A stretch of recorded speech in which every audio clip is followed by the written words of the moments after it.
Yeah, so I've always believed that the food industry which I represent is all about health, hygiene, happiness, and I think consumers always wanted your convenience. And being entrepreneurs, being businesses, it was our prerogative to pamper them and give them that convenience. So I think delivery in the food space was already at its peak, and I think the advent of Domino's and Domino's became one that brand that came into India and converted a roti eating company, country into a pizza eating country.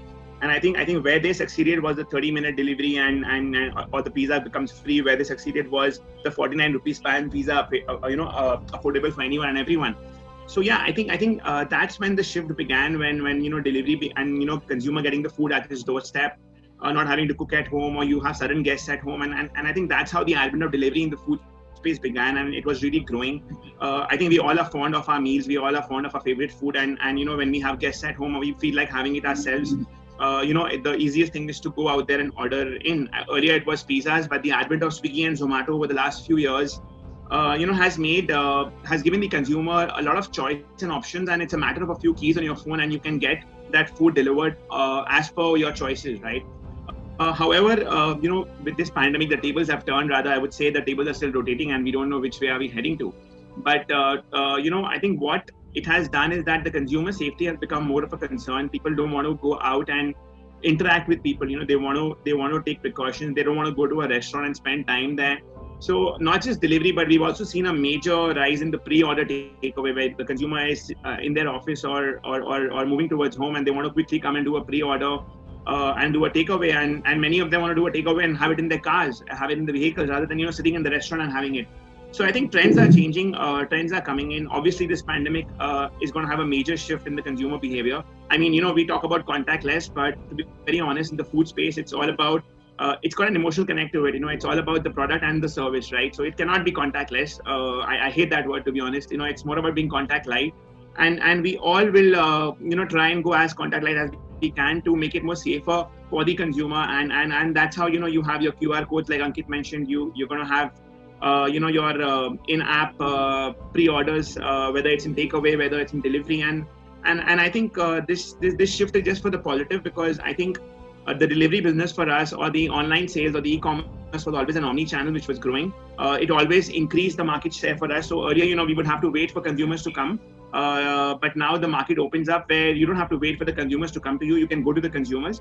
And I think this shift is just going to get more enlarged, and the consumer is going to reap the benefits of convenience that is provided. And you will see a major disruption happening in this space. And a lot of businesses, look at a completely new sector of food business, like cloud kitchens came up because of online delivery and online sales.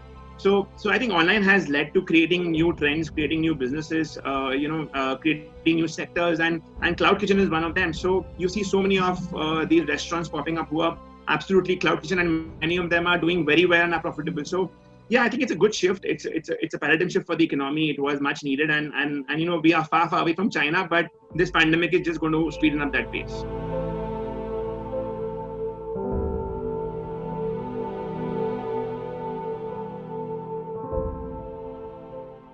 So to be honest, we've already, I think, crossed more than 4 to close to 5 months now of this pandemic, and it's going to be here for the next few months till when we don't have a vaccine, and we don't even have surety of a vaccine. So definitely, this impact is going to be here.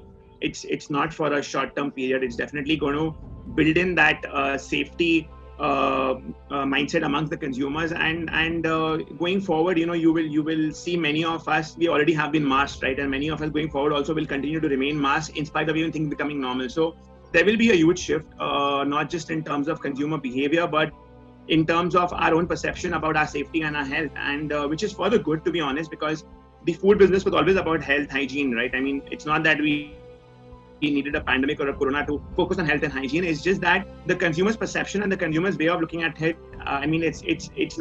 it now gets more important than what it would earlier get, which is in a way good for the industry, because you will see the best of standards being coming into play. You will see more of live kitchens coming into play. You will see a major disruption in the space. You will see contact light kitchens where there'll be social distancing in the kitchens. A 15-member crew would become a 7-member crew, more compact menus, and a lot of other plethora of changes coming in this space. which is good for business in a way, because I always believe that, adverse times calls for being diverse, it calls for being agile, it calls for creating opportunities. So whenever you have a challenge or a bad time going through, it also is an opportunity for a startup to go and create his or her own trend and become the game changer. So you will see a lot of disruption happening because of this pandemic also.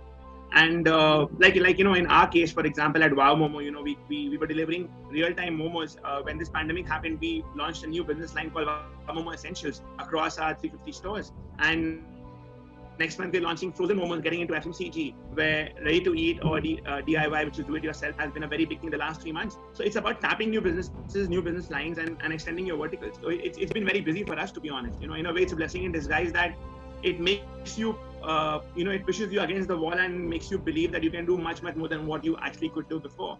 It's up to you how you grab it and get the best results out of it.